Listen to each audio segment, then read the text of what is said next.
Bonjour à tous, je vous invite à vous abonner à cette chaîne, à aimer, à partager, à commenter ces vidéos, c'est très important. C'est une manière de nous soutenir. Merci à vous tous. Et depuis mercredi se déroule à Montréal la COP15 qui rassemble les pays membres de la Convention sur la diversité biologique. Alors d'après les médias et les ONG, nous serions en train de vivre la 6e grande extinction. Alors autrement dit, il y aurait un effondrement généralisé de la biodiversité. Alors nous allons voir avec notre invité si tout cela est une escroquerie ou non. Notre invité c'est Bertrand Alliot. Bonjour Bertrand Alliot.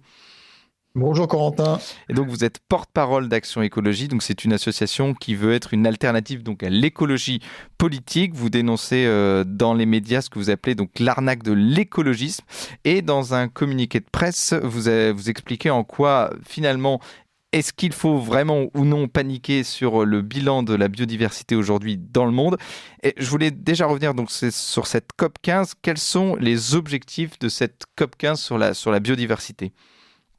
Alors la COP15, ça ressemble énormément, vous savez, aux COP climatiques, c'est-à-dire qu'il y a un premier constat qui va être fait par tout le monde et on va en entendre parler dans les médias, c'est le grand effondrement de la biodiversité, qu'on conteste un petit peu bien sûr, même s'il y a des questions à se poser. Et puis la deuxième chose, on va créer l'espoir, c'est-à-dire d'un côté le discours catastrophique, mais on va dire attention, nous pouvons faire quelque chose. En gros, c'est à peu près ce qu'on va dire dans cette COP. Et donc, l'objectif pour les États du monde serait d'enrayer cette érosion sans précédent de la biodiversité. Voilà un peu ce qu'on peut dire sur cette COP. Et pourquoi, en tout cas dans la COP 27 qui avait lieu à Sharm el-Sheikh, on le rappelle, les objectifs n'avaient pas été atteints, tout le monde était déçu. Alors, les observateurs, en tout cas, prédisent la même chose pour cette COP 15. Alors pourquoi les observateurs sont toujours déçus des décisions qui sont prises lors de ces coopérations ? Parce que c'est un peu l'objet qu'ils veulent traiter est trop grand pour eux finalement. Puisque quand on veut agir pour le climat ou pour la biodiversité, il faut agir à l'échelle internationale, c'est une politique mondiale, vous voyez. Et or, on n'a pas un État mondial, par exemple, on n'a pas une police mondiale. Et donc, par nature, si vous voulez, c'est très difficile de réussir à mettre en œuvre des politiques qui vont d'une part maîtriser le climat, c'est quand même incroyable, diminuer nos émissions de CO2, je veux dire, c'est quand même à la base du bien-être matériel de toutes les sociétés humaines, le CO2. Et c'est d'ailleurs la première nourriture des plantes, au passage. Et deuxièmement, pour la biodiversité, c'est pareil, c'est un objet très difficile à maîtriser parce que c'est la diversité biologique déjà. On ne sait même pas combien il y a de nombreuses espèces, etc. Et chaque État est libre de faire ce qu'il veut chez lui, d'une certaine manière. Ils ne vont rien imposer du tout. Donc c'est évidemment vié à l'échec et ça sera une grand-messe internationale comme on en connaît tant. Voilà. Et c'est aussi un argument de plus. Fait plaisir. Oui, c'est ça, c'est un argument de plus aussi pour une gouvernance mondiale, pour instaurer un gouvernement mondial. Ah oui, d'une certaine manière, on peut dire ça, puisque si les objectifs existent, ça sera des objectifs mondiaux, encore une fois, et il faudra, une action mondiale et une police mondiale, peut-être, tout ça, quoi. Et donc, dans votre communiqué de presse, vous revenez sur certains chiffres, notamment qu'on connaît ou qu'on connaît pas, mais en tout cas des a priori en tout cas qu'on a sur la biodiversité. Oui. Donc 80% des insectes ont disparu, une espèce de mammifère sur 3 est en danger et 30% des oiseaux ont disparu de France. Alors vous revenez sur ces chiffres et je voulais revenir déjà sur le nombre d'espèces qui diminueraient et vous dites non, oui il y a des espèces qui diminuent mais il y a aussi des espèces qui connaissent une bonne santé historique et des espèces qui réapparaissent aujourd'hui. Oui, alors d'abord, je voudrais signaler qu'on a fait un communiqué, mais aussi une étude ou une enquête, si vous voulez, qui est disponible en téléchargement sur notre site, et que j'ai rédigé moi-même avec Christian Lévesque, qui est un spécialiste de la biodiversité et qui est même directeur de recherche honoraire à l'Institut de recherche pour le développement. Et donc c'est quelqu'un qui a écrit beaucoup de livres sur la biodiversité. Dans le dernier, ça s'appelle Érosion de la biodiversité. Et donc c'est vraiment un spécialiste de ce domaine depuis des décennies. Et donc, effectivement, ce qu'on montre et ce qu'on dit, c'est qu'il y a évidemment certaines espèces qui diminuent. Ça, c'est évident. On pourrait citer, je sais pas, l'alouette des champs, le vison d'Europe aussi. Le vison d'Europe, c'est un petit mustélidé qui ressemble au putois, si on veut. Donc ça, c'est un mammifère. Et donc, il y a comme ça des espèces, même sur les insectes, il y a eu des diminutions des papillons, etc. Ça, c'est des réalités quand même relativement objectives. Mais en fait, ce qui est jamais dit, c'est qu'il y a énormément de bonnes nouvelles sur la biodiversité. Il faut vraiment être aveugle pour pas voir ça. Et donc, dans les bonnes nouvelles, on peut parler des mammifères. Alors là, c'est assez spectaculaire. Je vous ai cité le vison d'Europe qui était mal en point, mais il y a un nombre d'espèces complètement incroyable qui se portent beaucoup mieux, et c'est même dit par les écologistes dans des rapports, et c'est ce qu'on dit dans notre étude. Par exemple, le castor européen, il a augmenté de 16 000% en 30 ans. Alors après, vous avez le bouquetin qui a augmenté de 3 502%, le chamois 1045%, le sanglier 390%, la loutre 294% d'augmentation. Vous voyez sur les populations de mammifères, c'est assez spectaculaire. Les mammifères reviennent parce qu'on a arrêté de les pourchasser, disons, systématiquement, comme on faisait un peu il y a 40, 50 ans, où tout était un peu nuisible, à partir du moment où vous avez un animal qui était comme un concurrent, qui était un prédateur, on avait plutôt tendance à le flinguer, faut bien dire les choses par leur nom. Mais du coup, depuis qu'ils ont été protégés, d'ailleurs par l'action de beaucoup d'associations de protection de la nature, eh bien, ils reviennent de façon spontanée. Mais ça veut dire quoi, Corentin, aussi? Ça veut dire que le milieu naturel dans lequel ils sont, puisque leur population augmente, eh bien, il n'est pas si mal que ça, contrairement à tout ce qu'on a toujours l'air de dire. Et sur les oiseaux aussi, quand même, je voudrais le préciser, on a pas mal Alors, on a des oiseaux qui diminuent. Par exemple, il y a une étude qui montre que les oiseaux des espaces agricoles diminuent de façon relativement importante. Pas tous, mais certaines espèces. Mais vous avez aussi deux catégories d'oiseaux qui augmentent beaucoup. Ce sont les rapaces, d'une part. Ça, tous vos auditeurs ont pu noter, s'ils ont un certain âge, que les populations de rapaces ont augmenté. De beaucoup de rapaces, en tout cas. Et puis, vous avez la catégorie des oiseaux d'eau. Alors là, c'est spectaculaire. On montre un chiffre qui est de 91% depuis 2001, une augmentation de 91%.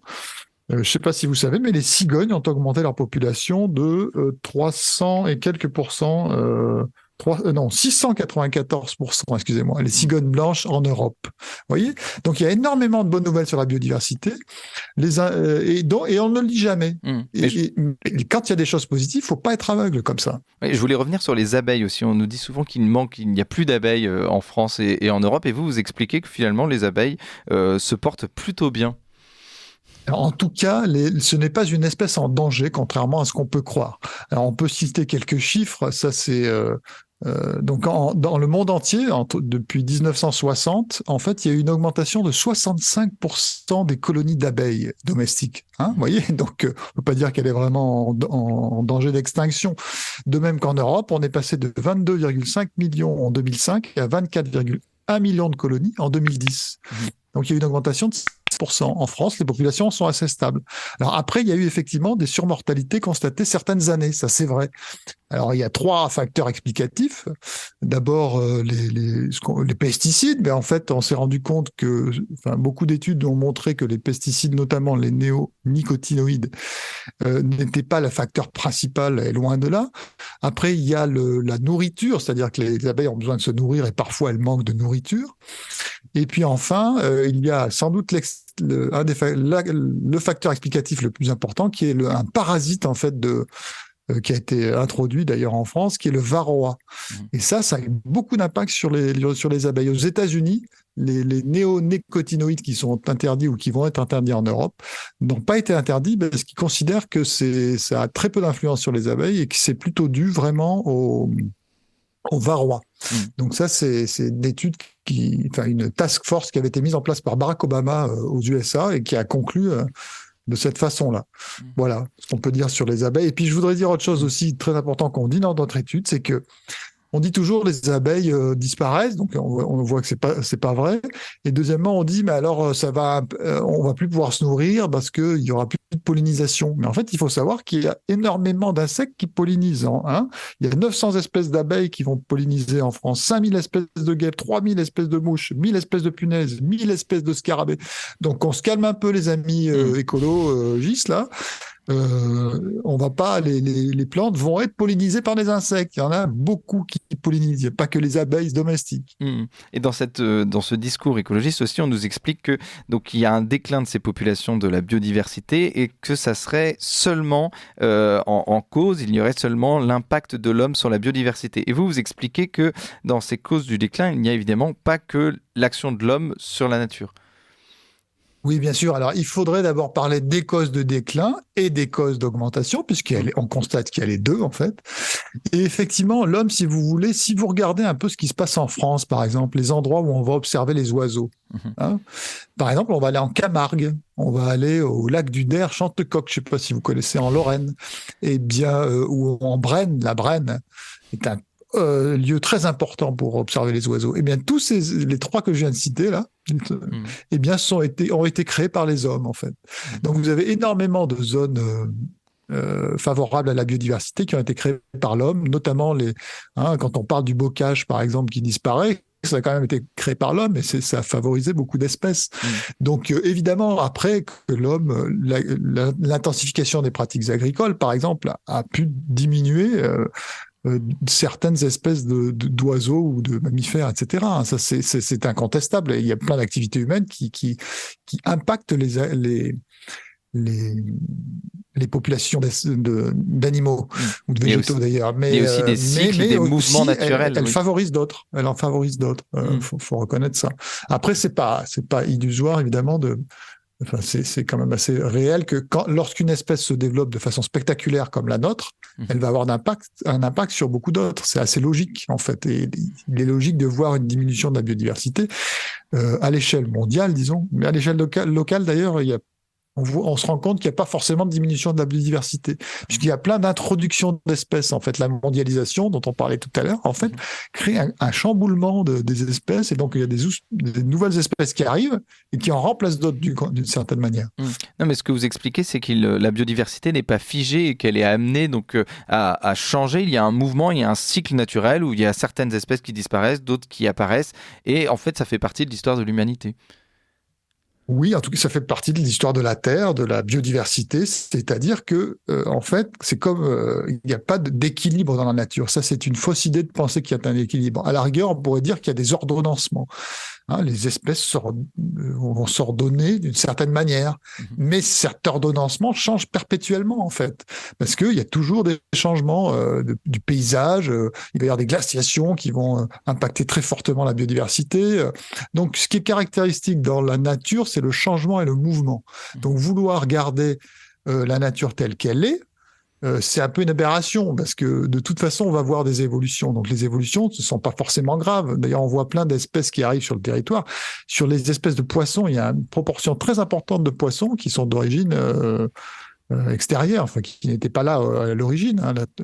La truite arc-en-ciel, il y a le silure, par exemple. Il y a un nombre incroyable de poissons qui n'étaient pas là à l'origine. Et puis d'insectes, c'est pareil, on voit arriver. Et puis, vous voyez, à Paris, on voit beaucoup de perruches, vous avez remarqué. Peut-être, ça c'est nouveau, ça n'existait pas. Mais alors, pourquoi ces chiffres que vous donnez donc, dans votre étude, donc, étude passionnante d'Action Écologie, on rappelle aux auditeurs qui peuvent le consulter donc, sur votre site Action Écologie, pourquoi ces chiffres, donc évidemment, embêtent les écologistes et pourquoi il y a une certaine malhonnêteté, en tout cas du mouvement de l'écologie politique, qui ne voudrait pas voir ces chiffres, ou en tout cas qui biaisent leurs chiffres pour une idéologie, ou en tout cas pour un discours écologiste qui culpabilise l'homme? Alors, quand même, il faut reconnaître que les écologistes rappellent de temps en temps. Moi, j'ai été à la Ligue pour la protection des oiseaux pendant très longtemps dans le conseil d'administration. Et bon, régulièrement, quand même, ils rappellent le retour de certaines espèces. Ils sortent même des livres sur le sujet. Donc, c'est pas complètement univoque le discours sur la biodiversité, mais ce qu'on retient quand même, mais on voit qu'ils forcent le trait sur les mauvaises nouvelles, disons, ou qui sont toujours dans cette ambiance morbide, enfin, un peu de fin du monde. Mais c'est pas seulement... Il n'y a pas seulement une volonté de nuire derrière ces attitudes écologistes, il y a aussi une espèce de choses un peu incompréhensibles, mais qu'on retrouve dans d'autres domaines. Vous reconnaîtrez que le catastrophisme, c'est pas seulement sur la biodiversité, sur le climat, par exemple, mais c'est aussi, vous voyez, sur les coupures d'électricité aujourd'hui. On ne sait pas si on en aura, mais on est hyper catastrophiste. On verra bien, d'une certaine manière. Comme quand il y a eu du blé, aussi la crise de l'Ukraine, on a dit que le blé n'allait pas sortir, que ça allait être de la famine au Maghreb, etc. Le blé a fini par sortir d'Ukraine, vous voyez. Donc on est catastrophiste de façon générale, en tout cas en Occident, parce que nos sociétés, je pense, sont des sociétés de bien-être. Et puis, il n'y a rien à faire. On a besoin de convoquer le malheur pour se rendre compte que notre situation n'est pas si mauvaise. Vous voyez, il y a des fois, on se demande si on n'est pas un peu comme ça. Mais il faut quand même dire aussi sur les ONG que les ONG, si vous voulez, elles ont grandi énormément, elles ont beaucoup de salariés à payer. Et en fait, il faut toujours alimenter le catastrophisme aussi pour nourrir les structures, parce qu'il y a beaucoup d'argent qu'il faut qu'il sorte pour pouvoir... et donc, une façon d'exister d'une part et de ramener de l'argent, c'est quand même dire qu'il y a des problèmes. Si on dit qu'il n'y a pas de problème, on a moins d'argent et on passe moins à la télé. Je vais le dire simple. Merci Bertrand Aillot. Donc, je rappelle que cette étude d'Action Écologie est disponible donc sur le site actionécologie.fr. C'est passionnant. On découvre aussi plein d'animaux. J'ai aussi appris que les flamants roses étaient en bonne santé en France, notamment grâce à l'action de l'homme. Donc ça fait toujours plaisir. Merci beaucoup Bertrand Aillot. Donc vous êtes porte-parole d'Action Écologie. Une étude passionnante. Cette étude passionnante est sur votre site actionécologie.fr. Merci beaucoup. Vous appréciez cette émission? Alors aidez Radio Courtoisie à en produire d'autres en indépendance totale. Rendez-vous sur soutenir.radiocourtoisie.fr. Merci d'avance.